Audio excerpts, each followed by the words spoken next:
What up, everybody? Welcome to the Friday Brew with Calvin Tiger. Today's special guest is Dane Nachtrieb, guitarist of Resolute. What's going on, man? Nothing. Got off work. Work sucks. Where do you work at? I'm a loss prevention agent, so I don't want to disclose that information. Okay, I don't know what that means. It means you catch shoplifters. Like a secret shopper? Yeah. You're a secret shopper? Oh, yeah, dude. I'm fucking covered in tattoos and I got a beard, dude. They're like, dude, give this guy a fucking job. Seriously, it's the only job I've ever got in my life because of tattoos. Wow. That's awesome. Yeah. There's a lot of jobs.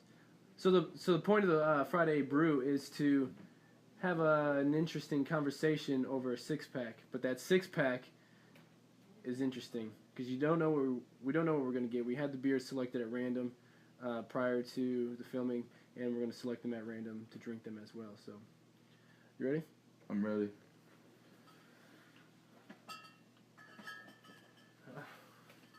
Yeah, lucky with the Bud Light Lime. Heineken. Heineken. It's probably the best one in there. Hopefully not, though. Dude, I just popped the bottle and just got hit in the face with just skunk. Heineken, notoriously skunky. It's good though, man. Heineken is. I love the taste of Heineken. I think it tastes great. Fucking John Travolta loved it in that one movie. What fucking movie was it? You know? Pulp Fiction? No. It's like Swordfish or something. Oh, I don't know. I didn't watch that movie. He had a soul patch in that movie. I didn't. I didn't watch it. The only part I've seen from that movie is the Halle Berry scene where she's reading the book. Dude, that's the only part that I really remember is Halle Berry in that movie because Halle Berry is like my celebrity crush. She's like half fucking naked. The only thing that ruined that movie for me was Billy Bob Thornton.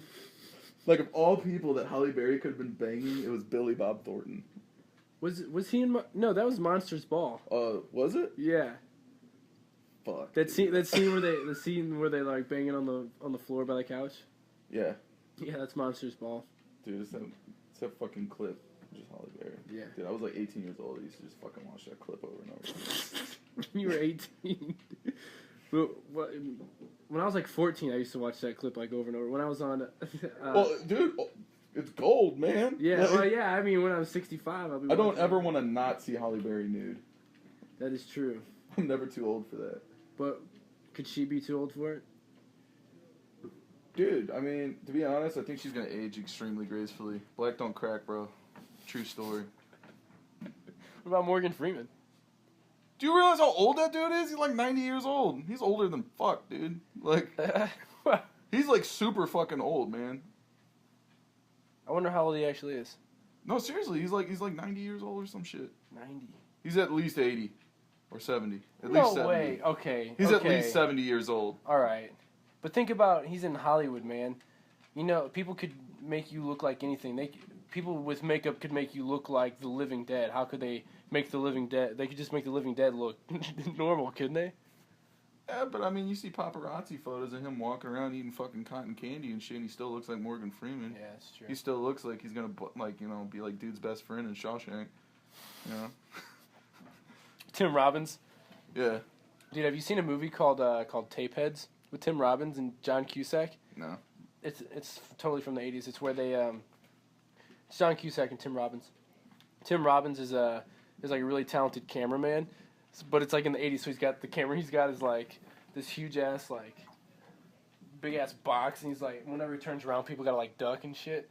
And they and then John Cusack's like the slimy greaseball, like yeah, let's make some money off this guy, like that type of character. And they try to shoot, they want to shoot music videos, and so but it's an 80s movie, so there's like parts where they're like being shot at by like some like Asian army, and they're just triads, but they're not called triads. Yeah, there's like guys there's like Secret Service guys like trying to steal their footage, and they're like secretly touring for this band. I don't know, it's a good movie.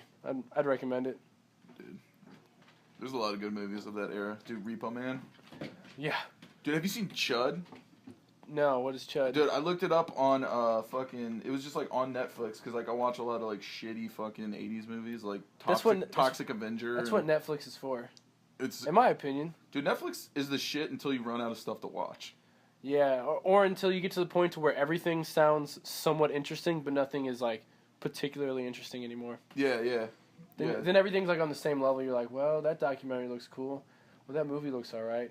I don't want to start that show because it has 9 seasons. See, what I did, like, because, like, I got to the point where I was, like, running out of shit. What I did is started watching Doctor Who extremely slowly.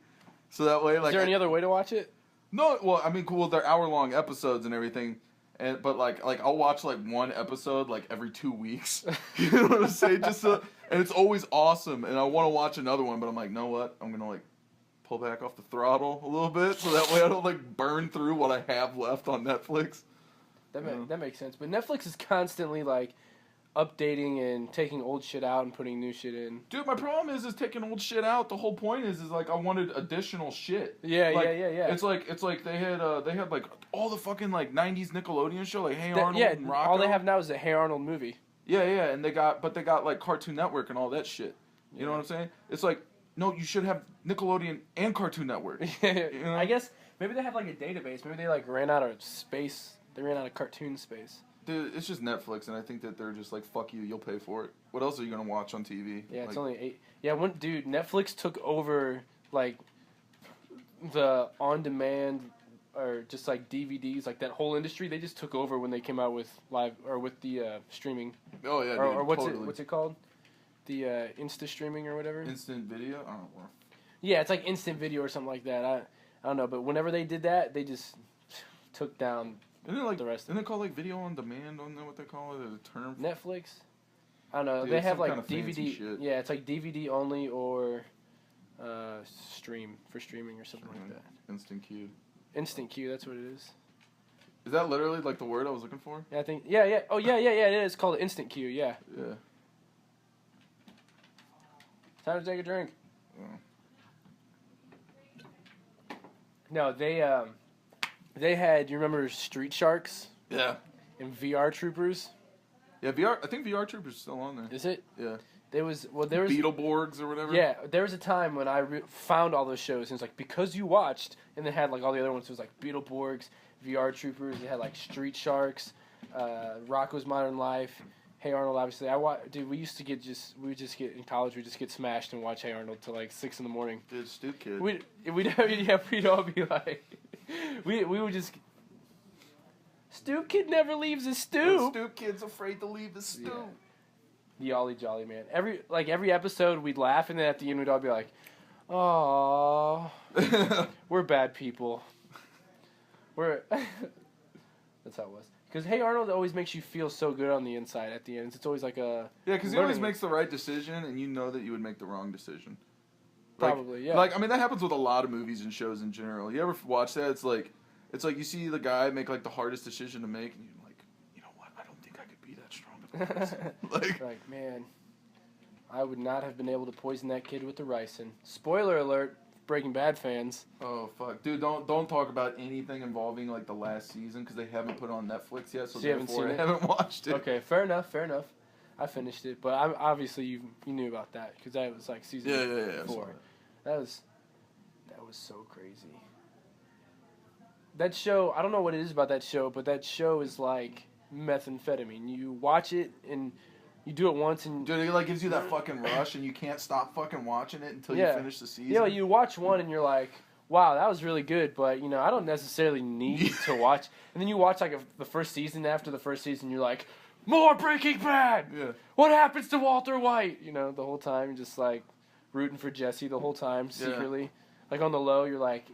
He's got his head in the right place, you know, and then he progresses. He's got a good character arc. They all have awesome character arcs. Dude, did you read what like Anthony Hopkins had to say about that series? Yeah, he sent that email. That shit was like for real, like. Yeah, he sent that email to Bryan Cranston. Yeah, dude, and it's like you get a lot, like especially nowadays, you get a lot of hype shows where you get like everybody on like the media sites. They're going like on and on and on about like this show or that show, and it's like.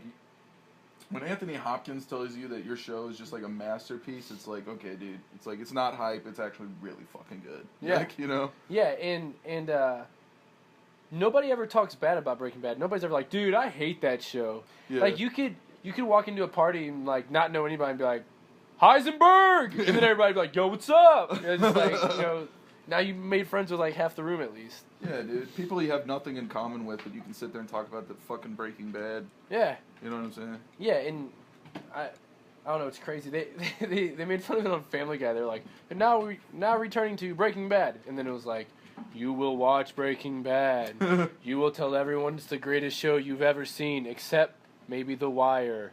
It is the greatest show you've ever seen. And then like later in the episode, Peter says, "Oh, have you seen Breaking Bad? It's the greatest show I've ever seen, except maybe The Wire." That's funny. That's It had a huge. It had like especially with like internet memes and stuff. It's like you can really see like the cultural impact that show had. It's like because everybody's seen it, everybody references it, everybody makes jokes and memes and shit out of scenes from that shit. Yeah. It just goes to show that like literally everybody's fucking watched that show. Yeah, and it's not. And it started out so low budget, man. Yeah. Like you watched the first season, dude. It's like super low budget, man. Yeah, I mean, it was incredible when I first watched it. I was surprised that they got somebody like Bryan Cranston, and at the time, Bryan Cranston was still like the Malcolm in the Middle dad. You know what I mean? Like he still had that low key persona, and then after the show, he blew up. But I was even surprised that they got a name on it at all. Dude, I'm stoked for that fucking Godzilla movie that's got Bryan Cranston in it.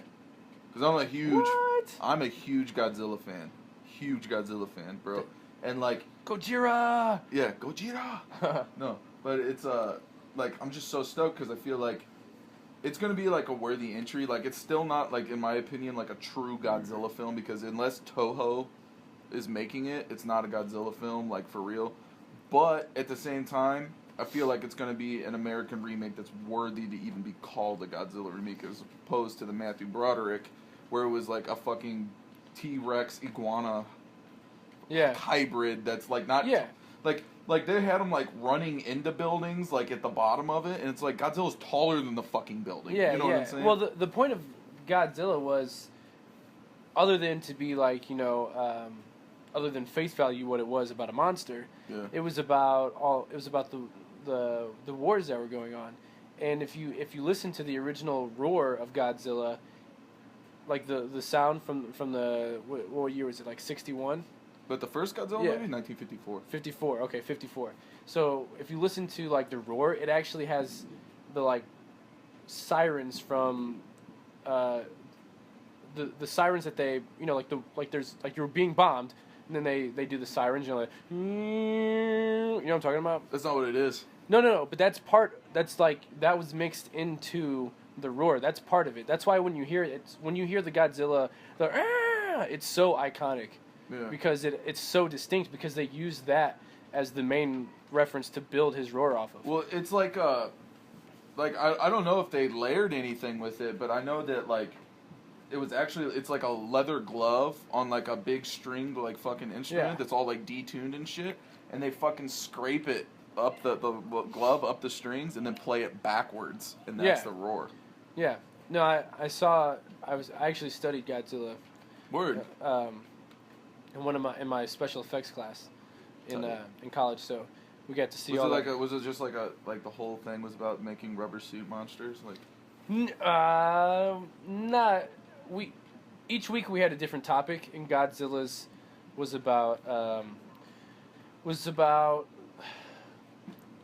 how they made like a new type of, how it was like when Godzilla came out, it was a new frontier for filmmaking, as far as having the guy that was in the suit and all the different like and creating models in order to and how he destroyed, and like how they created, it was just like a new style of filming, and the influence it had on America after that, and because that, and then we watched King Kong too. Dude, and like the King Kong is a fucking masterpiece, dude. Like everybody's like, like Casablanca or Citizen Kane or like like greatest films of all time. Yeah. It's like King Kong's a fucking love story. It's like an action adventure story. It has like for the time, like that they made that movie, like the effects that they had was just so fucking ahead, and like nobody could top it. Peter Jackson had trouble recreating shit from that movie. Yeah, you know what I'm saying? They had foreground, they had like paintings in the foreground, and then the actors acting in it with a green screen behind that. Yeah. But the foreground was like 3 or 4 layers deep. Right. It was like, they got, here's some bushes 5 feet forward, here's some trees. Instead of just having one matte painting in the background, or just having like green screen. They did so many different new techniques for that time, as far as like special effects go, and it was all stop motion. Yeah. The whole film was stop motion. Yeah. Like that's so crazy. They had to when he's holding her, they had to green screen her into a stop motion. You know what I'm saying? They had to like in the 30s. Yeah. Sound movies was like in its infancy. Yeah. Sound alone. Yeah. Let alone the fact that it was like just like groundbreaking with like special effects. And it wasn't even green screen back then. What it was back projection. Yeah. It was backdrop projection. So they had like a curtain, and then they played they shown they projected the image onto the curtain. Yeah. And so the actors, in a lot of the stuff, they you know how like a lot of directors will surprise the actors with not telling them what's going to happen. That's what they did for that movie. So they're in this made up habitat, but they got this huge screen, and all of a sudden this thing just like pops out of nowhere, and they're all like, "Oh shit!" Like ducking, and like that was their honest to god reaction because of the way they were filming it. Dude, that's so fucking cool, and like that's one of the things that kind of like makes me, because first of all, like I am a total asshole when it comes to movies, and I know this, but I just like it's one of those things where it's like you just can't help the way you feel. Yeah. Like, you know what I mean? I just rip apart movies, like, all the time. And, like, my wife absolutely fucking hates it. And, like, she's like, just shut the fuck up. You know what I mean? Like, and then, like, I have to be like, oh, I'm sorry. Didn't mean to ruin the movie for you. But, like, that's one of the things that pisses me off about modern movies. It's just, like, you just fucking watch the entire movie and you're like, it's all done by some dude behind a computer. And I give him props for being able to fucking do that. But it's like, sometimes it looks better if there's just something in front of the actual fucking camera. You know what I mean? Yeah, that's why I think a lot of people love Tarantino films, other than like the fact that he's a badass writer and his characters are incredible. The depth of the characters and his casting, he's a genius. But his special effects in his movies aren't like blood. It's not like you're watching The Walking Dead and like blood splatters with CGI. It's like they set a little canister of fake blood or a little fake exploding cap or whatever they did, and they really do that. Like the first scene in Django, wherever he shoots when the slaves shoot the guy that has the horse on his leg, the slave owner, and they shoot him and blood shoots like 10 feet into the air, and like that's not something you would normally see in a modern day film, and he gets a lot of people really respect him for it. Yeah, absolutely. Because it's a lot quicker and a lot cheaper to do that. At least I think it would be definitely a lot quicker, but a lot cheaper to do it in the computer as opposed to paying 3 or 4 different artists, 3 or 4 different makeup people, 3 or 4 different special effects people to be on set to take care of it. You do it one time and then you got to go reset everything, repaint the whole thing. Clean the actors off, change their wardrobe and all that, and then take 2. It's a lot easier to just fake it. Yeah, but it doesn't look as good. And like these filmmakers, man, like it's like some of like you can always tell which ones are like super into it for the art. And I'm not saying it's like this with every single case, you know what I mean? Like just based off of special effects alone. But like you can really see sometimes like who's into the like this is fucking art and let's make a big motion picture that's gonna be a Hollywood fucking blockbuster. You know what I'm saying? Like. Yeah, that's why Michael Bay gets so much flack, because they're like, he's just out there putting up explosions and doing this and that. He's gonna fuck that Turtles movie up so bad. I'm gonna be so pissed. I've got one of my fraternity brothers is working on the movie. He's one of the ZBrush artists for the Turtles. Basically takes them from a 3D model, puts the color on them, adds textures, things like that, and they put out a Halloween costume for the Turtles, but haven't shown any images of what the Turtles look like. And his Facebook post, he was like, I promise they don't look this shitty. This is just a costume. Please understand that the costume makes everything look shitty. It's not this bad. I promise it's going to be awesome and all this stuff. And I thought it was really, well, first of all, I thought it was interesting that they put out a Halloween costume in January and revealed what the, Turtles are going to look like before they even came out. I thought that was a strange marketing ploy. I'm just pissed at Shredder's not Japanese.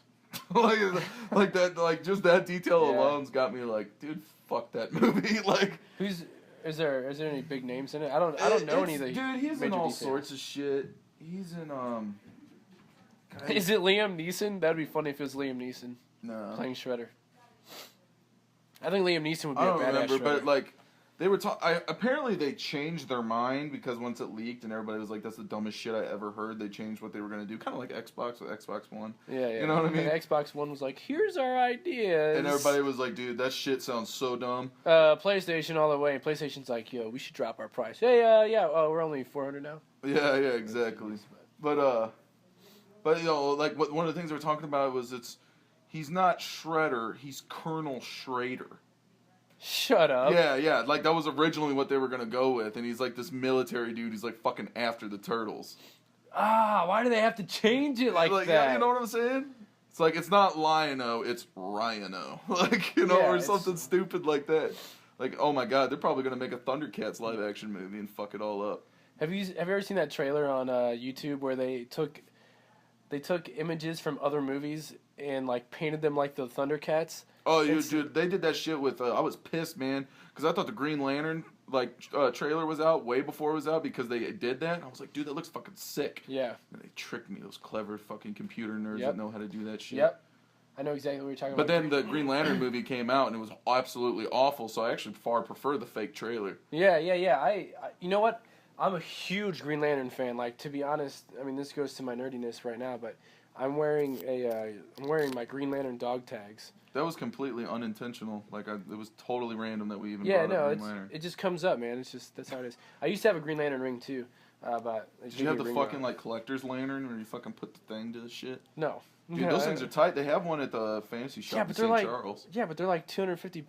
Well, how big of a fan are you, dude? Not a $250 fan. No, man. Well, speaking of Green Lantern, this I just got this sitting right here, so it gives you an idea of how big of a fan I am on that. But I thought that Ryan Reynolds was a great Hal Jordan. I just thought the movie sucked. Yeah, the movie sucked. Oh, dude, everybody's blaming Ryan Reynolds. Dude. In the same way that they fucking blamed Ben Affleck for fucking Daredevil. Daredevil did not suck because of Ben Affleck. Daredevil sucked because Daredevil fucking sucked. Well, with Green Lantern, man, you can't take the absolute worst villain of all time and just kind of half-ass slip it into like some shitty kind of story in the first movie. A fucking yellow cloud. Yeah, you can't. Know, that almost pissed that. But you know what? They did that better than, like, I will say that was better than what they did to Galactus in fucking Rise of the Silver Surfer. Yeah. I was waiting that whole fucking movie. I didn't even see the first Fantastic Four movie because I knew it was going to be dog shit, right? So, like, I just fucking... I just skipped it, you know what I mean? Dude, it's got Captain America in it, playing Johnny Torch. Yeah, dude, well, that doesn't mean the movie was good. I know. You know what I mean? Captain America was a good movie. I've seen the first Fantastic Four movie since then. Yeah. Dog shit. But... The second one I went and saw in theaters because it was Rise of the Silver Surfer. I'm like, I don't give a fuck. You know what I mean? Because it's got Silver Surfer in it. I'm going to check it out. Right? Silver Surfer was the coolest hero of our generation growing up. Dude, he was so fucking tight, dude. So he had that show. He had that. It used dude, to go Joe Netflix, Satriani surfing with the alien. When I was a little kid, I wanted to listen to that CD because it had fucking Silver Surfer on it. Really? And it was like one of the best guitar albums like ever. Like, you know. It goes to show. But what I was saying is it's so me and my wife, who was my girlfriend at the time, we fucking go to see the Rise of the Silver Surfer, and I'm waiting the whole time. I'm like, dude, he's talking about Galactus. I can't fucking wait to see Galactus. She's looking at me like, I don't even know who the fuck Galactus is. Like, why are you talking to me about it like I know? You know what I'm saying? You know, so I'm getting all stoked, and then it's finally showing it, and it's just like fucking like, you know, it's in space, and you're expecting to see it. Yeah. That's a 25-minute limit. It's time for a piss break, and we can get back at it when we get back. So stay tuned.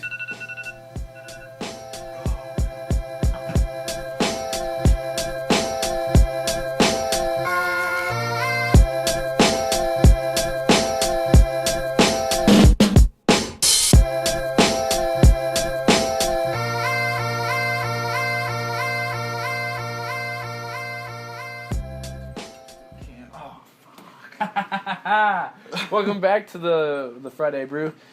Dane just pulled out a beast. Dude, I hate this shit. What is it about the beast that you hate, though? It's just not good quality whatsoever. It's Miller.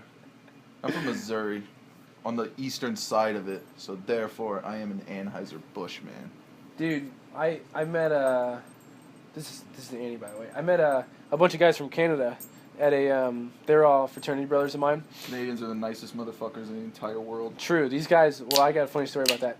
Well, not about them being nice, but they're pretty cool dudes. Except for when it comes to rioting. Canadians are good at rioting. If there's one time they get mean, it's a big fucking deal when they get mean. Like it's like over a hockey game. Yeah, dude. It's like the Maple Leafs lost to the Canucks. Or Axl Rose refuses to play.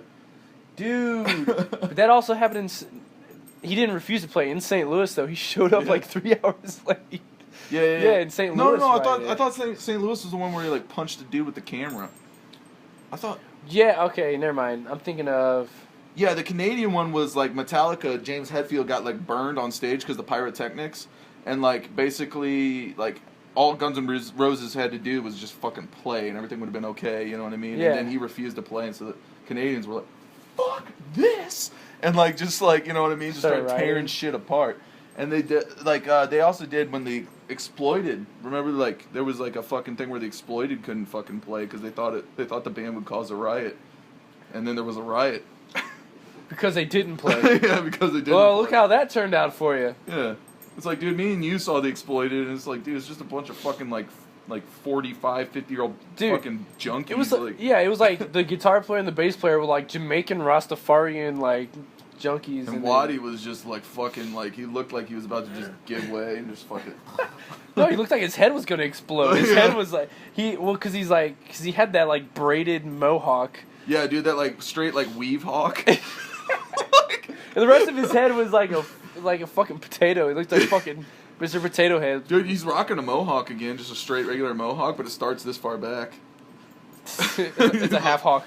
Yeah, dude, it's like a Neanderthal like fucking mohawk. It's so punk. That's the way to do it. I recently followed a page on Facebook called Punk Memes, and one of them was like, it said parenting done right, and it was like a dude that was like sitting there totally, like had like the Liberty spikes and everything, and he had like all this like stereotypical 80s punk with like a 40 in his hand, and his son was dressed the exact same way with a mohawk, and it was like parenting done right. It was with an exclamation point. Dude, that's funny. I don't know. I didn't know which way to take it, like, because it was on Punk Memes, so I didn't know if that was like making fun of it, yeah, exactly. Yeah, I wouldn't encourage my kid to drink 40 ounces. Yeah, but I'd encourage. That doesn't mean that I don't drink 40 ounces. Right. Just not. Hey, kid, watch your daddy slam this 40 real quick. You know. Like. Yeah. You know what? We both have a lot of history, a lot of experience and knowledge in punk music, and I've been thinking a lot about it now that. Excuse me, I'm getting over a cold. Thinking about a lot now that my thinking is more cognitive than it used to be, especially when I was into punk music. Yeah. And looking back at why it got the rep that it did, but also what it stood for and all the like gray areas in between those. You know what I mean? Yeah.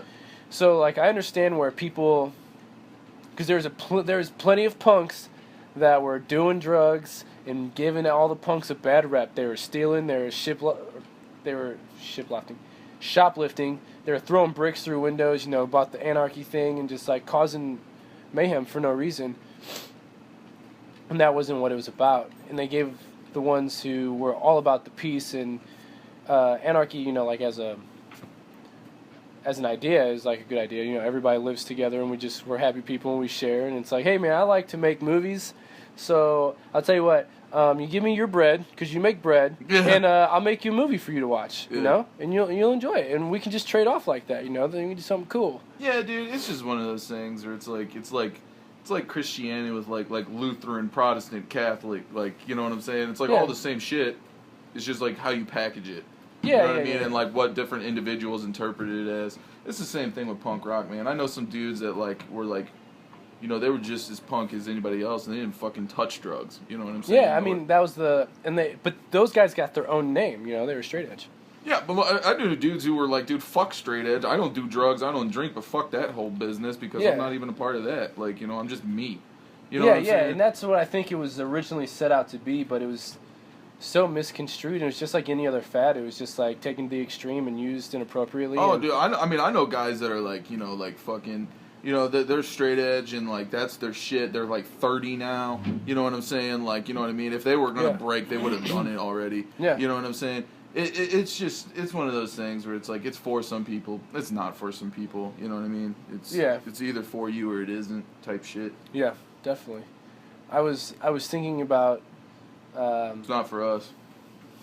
Fucking drinking beers or anything. Yeah. I mean, we do what we do. But I'm also not gonna go fucking shoot heroin into my eyes, like like later. Yeah, I think what it was it was an escape for a lot of people. And it was also a reason or a crutch, if that makes sense. Like a reason to give up and follow, a reason to not give a shit, basically. I think a lot of people used it for that. Well, dude, like, especially, like with me and you were, like, like in our band, like, back in the day. Like, Nasty Gutter Punk was the name of it. We went by NGP. Yeah. Like, we didn't even know what the fuck we were mad about. We were just mad. But that's when you're 13, 14, 15, that's how you are. You're just mad, but you don't know why. Well, to a degree, because you have like that teenage angst and like, like you're just fucking pissed. It's like, dude, fuck teachers and like, I know that when I'm done with this fucking school, I'm going to have to get a fucking job and be miserable like my dad. You know what I mean? Type shit, Yeah. And you're pissed about that because you know that life is coming up, you know what I'm saying? But at the same time, like, you have all these frustrations and you don't know how to vent them. So we picked up fucking guitars. You know what I'm saying? Yeah. I think that was definitely what punk rock gave to me was a strange outlet for my emotions. It was and when you're at that age, you don't fully understand your emotions anyway. So a strange outlet. You don't fully understand shit at that age. Yeah. So a strange outlet is perfect for you. So when we wrote the songs we did, it gave us a reason to be passionate about something. Yeah. And it gave us, obviously we're both still performers. It gave us dreams, I think. It really allowed us to get a taste of what we're passionate about. Get a taste of those dreams that we were pursuing. Yeah, and it also fucking affects your psyche for the rest of your performing career. Because it's like, you can't be mentally like where you're just like everything is fucked up and then like go and just like move on to something else where you're just bubblegum and like everything's fucking happy and you know what I'm saying? Yeah. Like you're always gonna have that that thought process where it's just like I can't just make happy songs all the time. Like like I'm like like when we go on tour, a lot of people like my band, when we go on tour, like a lot of people like expect us because especially when they hear our records and that's all they know about us until we show up in their town. Yeah. They expect us to be like just like fucking like insane like intense dudes and shit. And we're like the goofiest motherfuckers. Like people are like, dude, what the fuck are these guys on? And it's just because we're all bros, you know what I'm saying? Yeah, so we're just super goofy. It's like you get it out when it's appropriate. Yeah, exactly, dude. Like it's an outlet. Everything that I'm pissed about, I get to address in my music and then just leave it there. And then I get to go home and just fucking be like chill. You know what I'm saying? Yeah. Definitely. Do you ever write about do you have any songs written about your daughter? No, because I mean that doesn't really. I'm not pissed about that. I don't know how to write about stuff that I'm not angry about. like you know what I'm saying? Fair enough. Yeah. No, we just we write about stuff that like like stuff that like I feel like all of our songs are like emotions that I felt, and then me and the singer like write all the lyrics and stuff, and because like I'll write some shit that he's like, dude, A, I get what you're saying, but you didn't say it right, and B, there's no way I can fucking say it like that fast and that pattern like over that part, you know what I mean? Because I just write down the fucking words and shit. Yeah. He's like, and he'll come up with shit that sounds way cooler than what I had, but we base off these ideas and shit. Like like literally our demo, it's like. We got a song about religion, a song called The Grind that's just about fucking like working and shit. Working and still pursuing. It's a lot darker than that, you know what I'm saying? And we got a Race to the Line, because I fucking hate racism, I fucking always have. It's the dumbest shit in the fucking world. And then we got a song talking about the hardcore scene and what a bunch of fucking shitheads there are in that scene. There's a ton of awesome people that make it worth doing. Yeah. But you know what I mean? It's just like anything else, man. There's gonna be a few fucking people that are just stupid fucking ignorant, Yeah, definitely. The way that I write, I usually write about something I feel strongly about, whether it be happiness. Happy things are, honest to God, the hardest things to write about, because when you have it, it's almost like you can't put it into words. And it's almost like when you have it, you don't want to take the time out to, like, dissect it. You want to just have it and feel it and be content with it. You know what I mean? You don't want to you don't want to step back from it and dissect it. But when you have, like, things that upset you or make you pissed or hurt you in a certain way, you have time to sit back and dissect those things, you know? So usually what I write about is something that I feel passionate about. Usually it's very introvertive, my music. And then I also have, like, the standard hip-hop, like, you know, wordy, wordsmith, you know, special rhyme patterns, that type of thing. Which, actually, I got robbed on New Year's. Mm-hmm. I was walking to my friend's hotel after I left the bar. My phone had died, so I couldn't call a taxi. I'd already walked out of the bar, and so I couldn't get back in. It was on New Year's. You know how they are with rules like that. And bars are the lamest shit ever. It's like, dude, you wait till you're 21 so that you can go to bars and shit, and it's like so much easier to just get drunk with your friends at somebody's house. Yeah, but there's a certain appeal to going out and being in public and being around new people and going and making friends.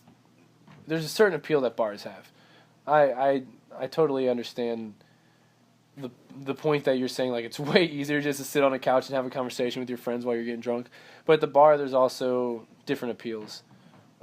Things that appeal. I feel like you're more of a social butterfly than I am. I am quite the social butterfly. And when See, I can talk to people, but at the same time, I don't necessarily, like, it's not even so much that I just don't like people in general, because it's not that, you know, it's more like, I just have a hard time relating to people that don't have anything fucking in common with me whatsoever. You know what I'm saying? Yeah. I'm totally the opposite. I want to know every story. I want to know this person, who they are, what they do, and what makes them do what they do, why they're that way. I find that shit so interesting. So whenever I go out to bars and I meet new people, it's very easy for me to get into a conversation and start asking questions. I'm just a curious person in general.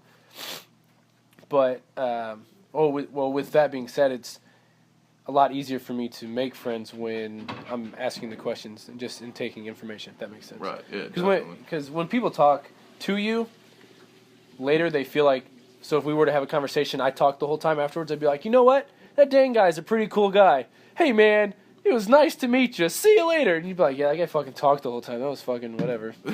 But you know what I mean? Like, the person who's talking the whole time always feels more connected with the person who's listening, if that makes sense. And that's just like how basic psychology works in the human brain.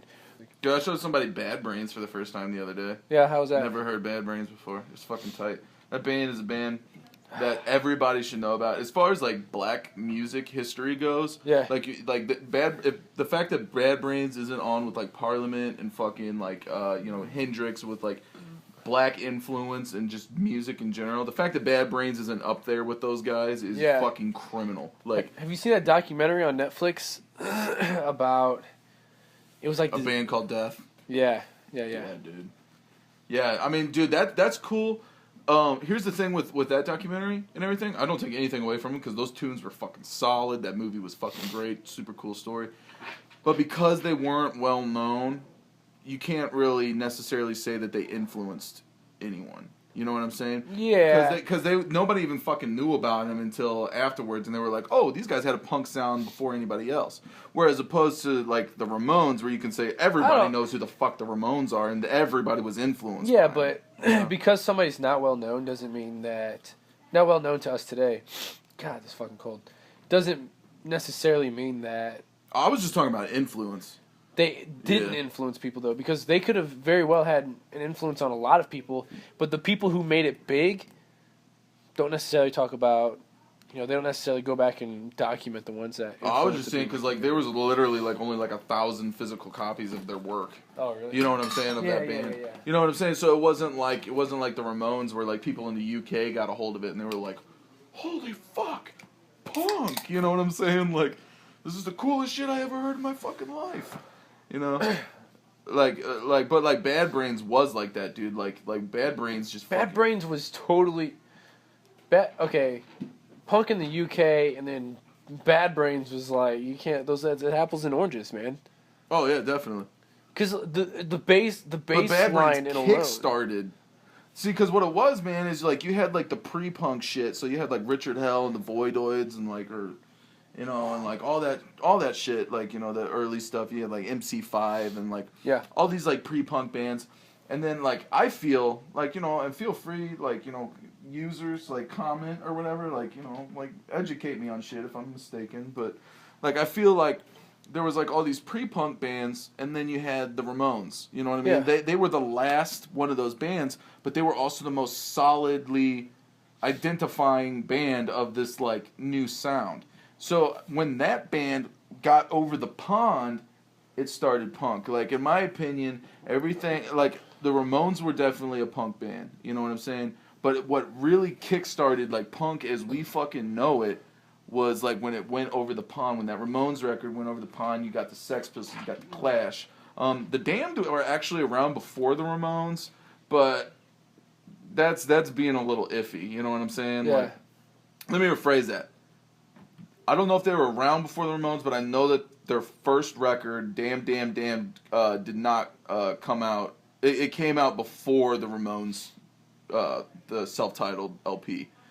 So when it moved from the United States from what was formulating punk, and then it ended with what we would actually call punk Ramones. Then it went over the pond, and then it wasn't until like 79 and everything like that. I mean, don't get me wrong, Black Flag was kind of bumping around on the West Coast, but nobody was really paying attention to the West Coast at that point in time for punk music. You know what I'm saying? Yeah. So like the Bad Brains, Bad Brains was like the fucking band that really just kickstarted it again in the United States, and they're like, we're gonna be faster, heavier, we're gonna play 8 times fucking better than anything that's been done before. Bad Brains, I'm like, as far as musical capability speaking, was the best band out of the fucking entire like 80s like hardcore punk genre. You know what I'm saying? Like they just were solid fucking players, and they were so fast, man. Like you listen, like you take it's night and day, man. Like the difference between like the Sex Pistols speed and then Bad Brains. You know what I mean? Yeah, I almost feel like in a lot of ways, punk rock started. I think punk rock and hip hop came from the same place. New York. Yeah. Well, yeah, geographically, but I think they came from the same place in the human body. They both came from, I don't have a voice, and I'm about to make myself known. I'm about to make a place where I can be heard, basically. Right. I think they both came from that. But I think when punk rock made it over the pond, and I don't have any proof of this, it's just how my brain pictures it from the things I've seen and the things that I know, is that when it got over the pond... Prepare for fucking punk rock hipsters to just rip this shit right. apart. So when it got over to England, it just became a fucking fad. People were like, this is cool. Let's dress like this. Let's think like this. Let's make music like this. Let's do this like this. If you don't do this the way that we're doing it, you're a fucking poser. Like yeah, that type of thing. Where it's like it became the style. Like regardless of if you were in the punk scene or not, it became a style to dress that way. Definitely. And if you dressed that way, then you had to listen to that music. And if you didn't know what that music was about, then you tried doing your own music that way. You know what I mean? Like if you didn't understand it, then you tried writing some yourself. And that's kind of where the Sex Pistols came in. Now, a lot of people don't know this, but like the Sex Pistols are a fucking boy band. They're terrible musicians too. No, that's not what I mean. I wouldn't agree with that. Dude, you can't tell me Sid Vicious was a good bass player. Well, he wasn't even the bass player on any of the fucking recordings. Oh, really? Yeah, it was all Glenn Matlock. Okay, so this is a common misconception. Yes, give me more. Most people think that Sid Vicious was the fucking bass player for like the entire duration of the Sex Pistols. They were already at their biggest point. They had already had multiple fucking releases and shit of all the songs that you know. Yeah. Multiple releases and everything before Sid Vicious even joined the band. Really? And like their biggest point was when they fucking cursed on that TV show. I can't remember the name of the fucking host, but it was they cursed on a fucking daytime TV show, and like it blew up. And actually the newspaper talking about the Sex Pistols cursing on TV sold more copies than the newspaper announcing the end of World War II in Britain. What? With Britain, who had been getting fucking bombed in World War II, just fucking destroyed by the Germans. That's classic. That's classic shock. misdirection. Yeah, dude. And it's there's reasons why that happens, but yeah. But like Glenn Matlock was actually the bass player that entire fucking time, and Sid Vicious was only around for like the last like year of the fucking band. And I'm sure, as far as I understand, Sid Vicious was just like he became more of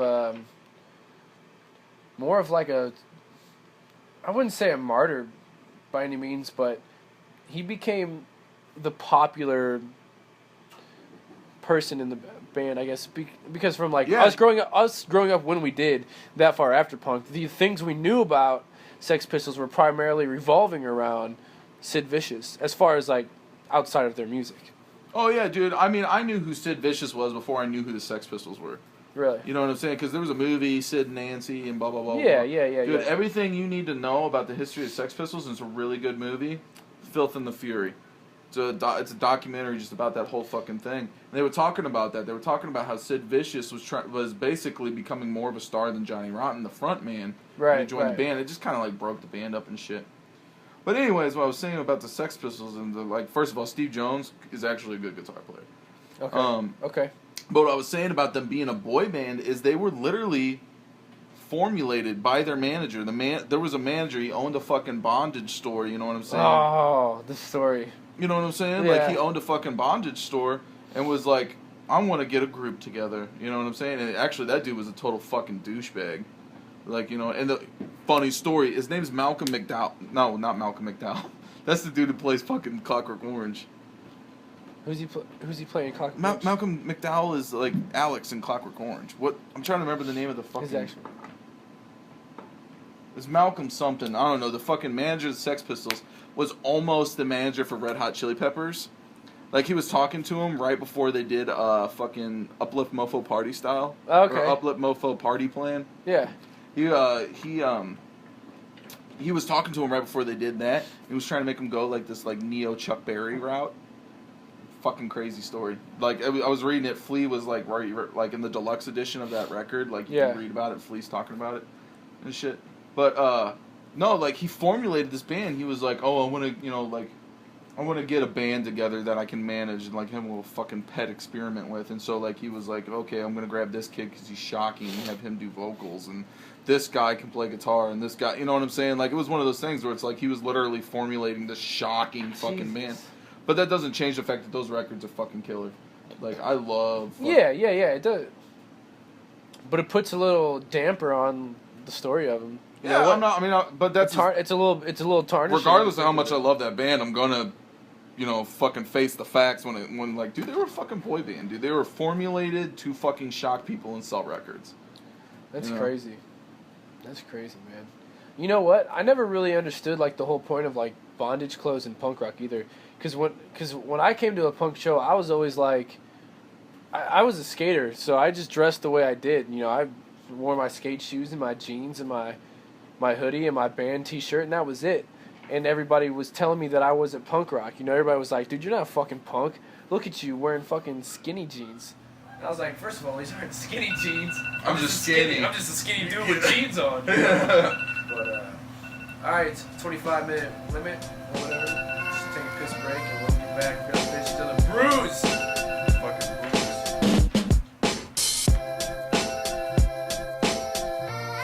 Okay, so ask anybody, hands down, anybody who knows a thing about hip hop, probably people who don't know anything about hip hop, and everybody's gonna be like, what the fuck do these two suburban fucks think they know about hip hop? And I was like, dude, we know a lot about hip hop, dude. Just because you didn't grow up.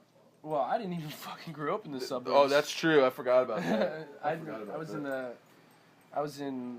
Well, I guess it was in St. Louis County, but it was closer to the city. Fuck, dude. It was like, closer county to the city. still counts. It was closer to the city. So what? Your house wasn't fucking like falling apart I didn't brick have a by house. brick. And we lived in a shed that was falling apart. We had a hole in the floor.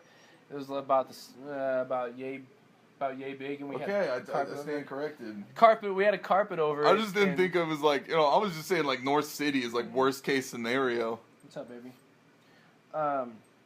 No, hands down, you will never hear somebody talk shit on Eminem. Nah. Dude, you read any book that, any book, anything, any rapper ever says, nobody, first of all, nobody will ever start a beef with him because they know they'll lose. And nobody has anything bad to say about him. And if you ask any rapper, I wouldn't say any rapper. If you ask any person who knows what they're talking about when it comes to hip hop, he's in their top 5, every single one of them. But all the other 4 are interchangeable, you know. Yeah. Do you follow like it's this thing on it's called hip hop memes or whatever on fucking Facebook? I don't think I follow that one.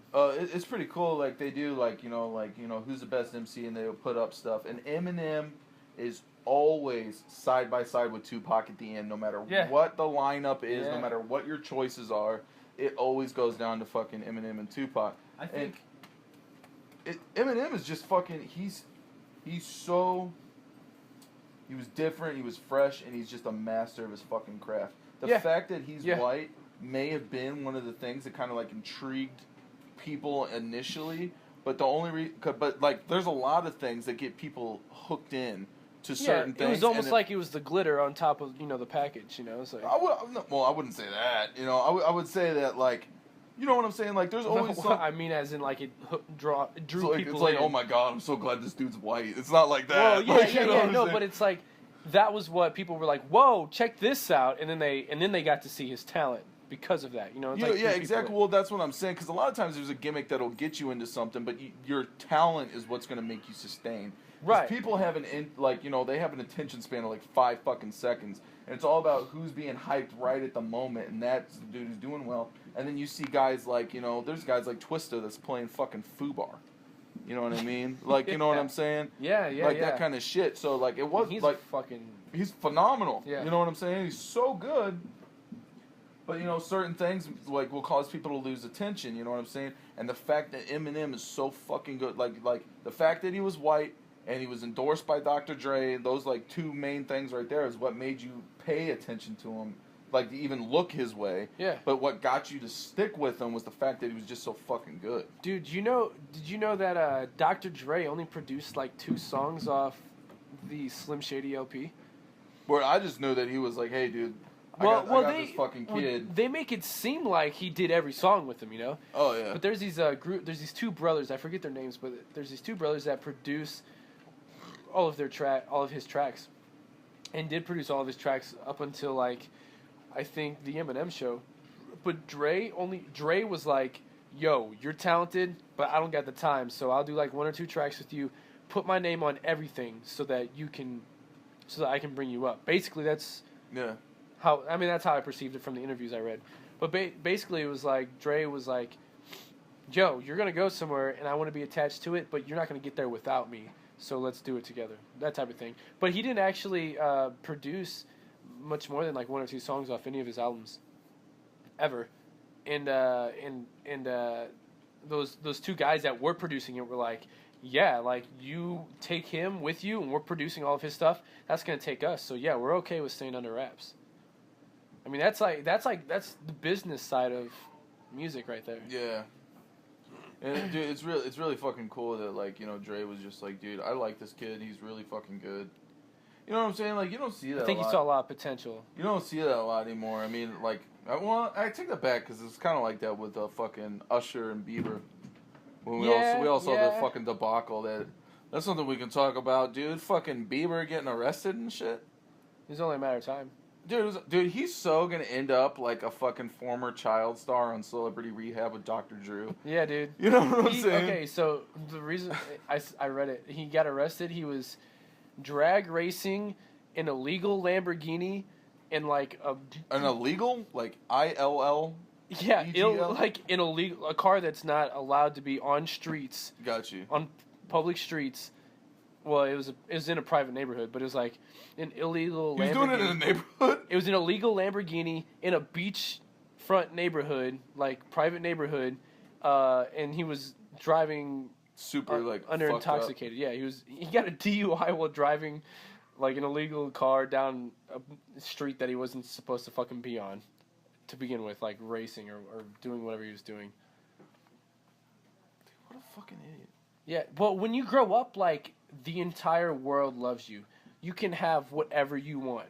When you get that before you can consciously tell the difference between right and wrong. Like there's don't steal, don't kill people, but like between right and wrong, you're gonna have a skewed vision of things. You're gonna think that you can get away with certain things. Yeah, and then you start doing drugs, and then your mind changes. And well, I don't think he's on hard drugs. I think more than anything, man, is like he's being a shithead kid in the same way. Like you didn't really do it for real. But I did, like, when I was, like, 16, man, where I just, like, was getting in fucking trouble, like, super trouble left and right, you know what I'm saying? Yeah. Doing all that shit. Well, dude, he was working full-time when he was fucking 16 years old, so, of course, it took a couple of years for him to fucking, like, do that shit. But he also has an infinite amount of money at his disposal and the entire world's attention on every single move he makes. So, like, all the stupid shit I did when I was a kid, it wasn't on USA Today. You know what I'm saying? Like, and I'm, some of that stuff was stupid. You know what I'm saying? Like, but like, if, like, I got in trouble, it was like, it's because, like, we drank a 6-pack and went out and did something fucking stupid. This kid's like, we got fucking let out the club with a fucking bottle of Ciroc and, like, this is the shit that happened, you know what I'm saying? Type of shit. And he's just being a fucking kid. And he's, everybody's like, well, dude, isn't he like 18 years old or some shit now? Something like that. Everybody's like... He's around the age of 18, I'm pretty sure. Yeah, everybody... 18, 19, maybe 20? Yeah, everybody's like, dude, this fucking kid should know better, and he's like, fucking... No, there's no way he's gonna know better. He wasn't able to be a fucking kid. Yeah. Like, like I said, normally, if you're gonna go out and do some stupid shit, if you're that type of person, I was... You know what I mean? If you're that type of person that's gonna go out and do a bunch of stupid shit, you're gonna do it about 16 years old. Well, guess what? He was fucking... in Australia this week, and fucking Canada this week, and Russia this week. I don't know if he's ever played Russia, but you know what I'm saying? Like, at 16 years old. Yeah, and the reason why you don't do stupid shit when you're an adult is because you learn from it. And the people who don't learn from it continue to do it. But usually people fuck up, and then they change what they did, or they don't do it again. You gotta learn at some point, and for him, it just happens to be when everybody's watching him. Yeah. And because everybody is watching him. I bet before he even got in that Lamborghini, he was, like, swatting off cameramen, you know what I mean? Like, like, walking out of his house, like, get the fuck out of here. You know what I mean? Definitely. And so, like... I'm not defending him. I'm not saying because I'm not endorsing, like, dude, there was that shit, like, apparently, like, he called some girl a whale or some shit, like, at a fucking hotel. Like, he, like, yelled out in front of a bunch of people calling this chick, like, a whale. Like, you know what I'm saying? Shit, like, broke her fucking heart. And he was, like, spitting on kids from a fucking balcony and shit. Dude, I'm not saying that shit's not totally fucked up. Dude. But at the same time, it's like, dude, that kid's life is totally fucked up. You know what I mean? You can never know what's going on. Like, the kind of fucking feelings that kid has with that kind of money at your disposal. Yeah, there's no way that we could put a gauge on any of it. So it's so from our perspective, the general public's perspective, it's fucking crazy. It's unacceptable, Yeah. He's a role model. But he's not a role model in the same way that Snoop Dogg would be perceived as somebody who's like, he should know better by now because he's been in the public eye for fucking 30 years, you know what I mean? Like, it's different in that sense. And also, like, think about when he's with his homies and he's just like, everybody always loves him. What about that instant that somebody, like, they're hanging out and the girl's like, that's Justin, but I'm not into Justin. I'm into this guy. You know what I mean? He's like, whoa, somebody's not into me. Like, it's, he's probably not that reaction. Like, whoa. But in his head, he's kind of like always got to be showing out because he's always got to be the most liked because that's what he's used to, is everybody loving him. So when you're at that age and, like, I don't know what the situation was with him calling a woman a whale or him spitting on his fans, it's like, I'm the man, I can do what I want, watch me do what I want, and you're still going to like me. I'm going to spit on these people. Haha, that was funny. All my friends think I'm cool because I'm the man. That type of, you know what I'm saying? And so it was probably one of those situations where that was that, but it's so hard to gauge as the general public. And I don't think that when you hear things at face value, you don't think cognitively about them. You just like, oh, Justin Bieber got arrested, what an idiot. You know what I mean? You just like, oh, what an idiot. Well, I gotta go take care of my taxes right now. You know what I mean? Like, do you know got like real world problems? There was like, I was reading something, but like, it was like on the fucking, like, I don't even know why I didn't fucking click on it, but like it was something like he fucking, has the option, like the judge gave him the option or something, like whether he's gonna do time or go to the fucking Marine Corps. Did you read? I don't know if it's real. So they're gonna send him to Camp Green Lake, or like he's gonna be digging holes No. Apparently, like you know, this could be internet bullshit. Dude. Yeah. You know, like I said, I didn't look it's into hard, it. Yeah. But like you know, they were talking about like apparently, you know what I mean? Like it was from what I read. You know, this is not fact by any means. You know, I'm not the fucking media. Yeah. You know what I'm saying? But not that the media is fact. I'm saying that the media reports shit as if it was a fact, like when it's totally based off of something stupid. Yeah, true. But apparently, no, like he's got the option of fucking like doing time or going to the fucking Marine Corps or some shit. Now that if I was him, I would do time because you know he's gonna get country club prison. It's gonna be like Goodfellas, dude. He's gonna be in there with his homies, fucking playing cards, drinking, playing poker every night. Could be. I don't know. I can't imagine when. Or you could fucking do Marine Corps and get the fucking Elvis Presley fucking like bullshit where it's like, oh, you served your country, you're a fucking hero. No, he's got 25,000 people that know what's better for him than he does. He's gonna listen. You know, he's got at least five attorneys that are like telling him what's best for him. You know what I mean? Yeah, you know, because for like a DUI on a legal car and you got that much money, you're going to minimum security. But dude, was it California that he got busted in? Because if it's California, if he's going to California pen, like, he might not be that safe, bro. California, dude, some of those those California prisons aren't a fucking joke. Like, yeah, no, they're not when you're in Gen Pop, but I guarantee you he's not going to be in Gen Pop. Word. There's no way. He's going to be in country club prison no matter what, dude. He's going to be with fucking like kicking it with like Martha Stewart's old cellmate. You know what I'm saying? She went to women's correctional facility. Yeah, whatever. Well, they might send him there too. Yeah, no. But you get what I'm saying though. He's gonna be hanging out with like. It's gonna be. They'll probably put him in like minimum security. Lil Wayne even talked about when he went to jail. He was like, "Well, I'm a celebrity, so you know I didn't go to real jail. I went to celebrity jail. I had a TV. You know, he's like, I went to celebrity jail. I had my time. I had my room. I had my shit. I did what I had to do. I was by myself all the time, but." That was the worst part about it is when you're a celebrity, you go to celebrity jail. Yeah, you still get all this stuff because when you're in jail, if you've got money, you can pay to have certain luxuries, right? Mm-hmm. So you can buy a TV. Even if you're in Gen Pop, you can buy. I'm pretty sure you can just buy a TV if you have it. You know what I mean? If you have the funds for it. Well, if somebody goes and they have the funds, they can have everything, and then they're just alone. They're just alone all the time, which is not what they're used to. They're used to having 5-6 consultants, whatever there is, having their homies with them, whatever it is. The hardest part for a celebrity to be in jail, as far as I understand it, is being alone all the time.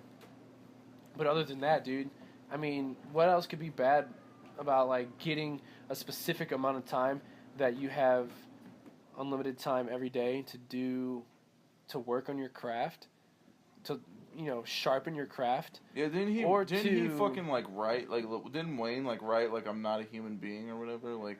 Yeah, he wrote. Didn't he write that like in jail? I don't know what he wrote when he was in jail, but he wrote one of the fucking records while he was in there. Wayne had you get like weekends where once you're on parole, once you're on probation, you get weekends where you can visit outside of where you can leave, right? So he leaves, he goes and shoots a fucking music video, and then like gets like $150,000 for it or whatever, and then goes back to his cell. You know what I mean? Like, yeah. When he left, he was still being catered to. It wasn't like when he left, as far as he's talked about, when he left, he went and shot a music video. Like people were catering to him. People were bowing down for him like he did normally. Yeah, dude. It's not like if I were to go to fucking prison and got out, everybody'd be like, dude, you can't get a fucking job. And you know what I'm saying? Like, it's like, dude, if I went to prison, my life would be, like, fucked after that. You know what I'm saying? It's like celebrities are just, like, meh. Yeah, definitely. Yeah, that's what's crazy about, I think, the celebrity lifestyle. Or, like, when fucking, God, it was, like, either a congressman or a senator or something. He got, like, busted, like, straight with, like felony amount of blow. And, like, he gets to go to fucking rehab. Yeah. Well, like, if I did that, I'd be in the fucking pen so fast it would fucking make people's heads spin, you know what I mean? Yeah, like, and they what they say is, well, he had an attorney that was awesome. Not that I do blow or condone doing blow. Like, just don't fuck with coke, bro. Not cool. Neither one of us do it, so. What the fuck is that? It's my running watch. It goes off at midnight every night. Because I don't know how to turn the alarm off. I've had it for like 4 years. I was going to say, do you get up at midnight every night? I've had the watch since I was like fucking 20. Or I got it when I was like 19 or 18. 18, 19, 20, somewhere there. And I've just 18, never 19, 20, fixed 21, 22? Yeah, somewhere like that. Something like that. No, I've had it since sophomore year of college, and it goes off at midnight or 1 o'clock. Depends on time of the year. Word. I've never known how to fix the alarm on it, so it just goes. It just every single night it goes off. Isn't there like an internet resource that you can like address with this? Like. Yeah. Well, I just got so used to it. I used to when I was in college, I had like carpeted walls, and it's got Velcro on it. So and I ran track, so I would use it every day. So I'd always Velcro it to the wall. Well, normally I'd Velcro it to the wall above my couch because after practice I'd come sit on my couch, do homework, whatever I did. I'd Velcro it to the wall, and my bed was not where the couch was. So I'd be laying in bed and it'd be going off, and I'd be like, no, fuck that. I'm not getting up to touch that. So then I eventually just it doesn't bother me. But then when people are over and it's going off. Past the point of like giving a shit that it goes off at midnight? Yeah, when it goes, I could be watching a show and it comes on, I'm just like, just turn it up louder, you know what I mean? Like I don't even give a shit. Even though it's easier to reach over, I just don't care. But when people are over and it goes off, they're like, dude, you're going to stop that? I'm like, no, it only goes off for 60 seconds, so we probably only got like 15 seconds left. Because we've been listening to it 45 seconds awkwardly. Me not giving a shit and you wondering when I'm going to turn it off. Like, sitting there, like, tapping your foot, like, when the fuck is this guy going to turn the fucking watch off? Yeah, I'm not giving a shit. I'm just, what's up? Like, watching whatever. Community is the show that I'm on right now. Have you ever seen Community? No. It's got Chevy Chase in it. It's hilarious. Like fucking Caddyshack, Chevy Chase? Yeah. Yeah, dude. Word? We should watch an episode after this podcast. But speaking of, we're getting close to the time limit. We should start wrapping it up. Well, fuck, dude. Is there anything else you wanted to talk about? I don't know, whatever.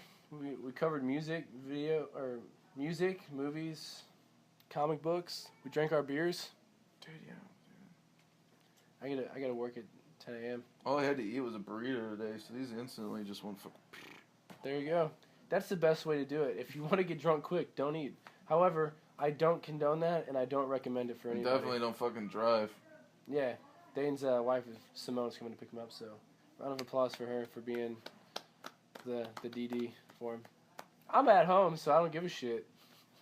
Word. I just live on, like the other side of fucking town. It's really like, but like it's like at the fucking exits and shit. So yeah, understandable. Well, thank you guys for watching today. If you have any comments, please let us know. If you have any ideas that you want us to talk about, let us know next week. I don't know who my guest is going to be, so I'm still playing it by ear right now. Hopefully, it'll be somebody with a lot of interesting shit to say. That's how we usually try to do it. And if you want to be on the show, email me, therealcalvintiger@gmail.com. If you have any ideas you want us to talk about, therealcalvintiger@gmail.com. If you want to listen to Dane's band, Resolute, there's a link right here. That's right, it's right here. And other than that, see you guys next week. See ya.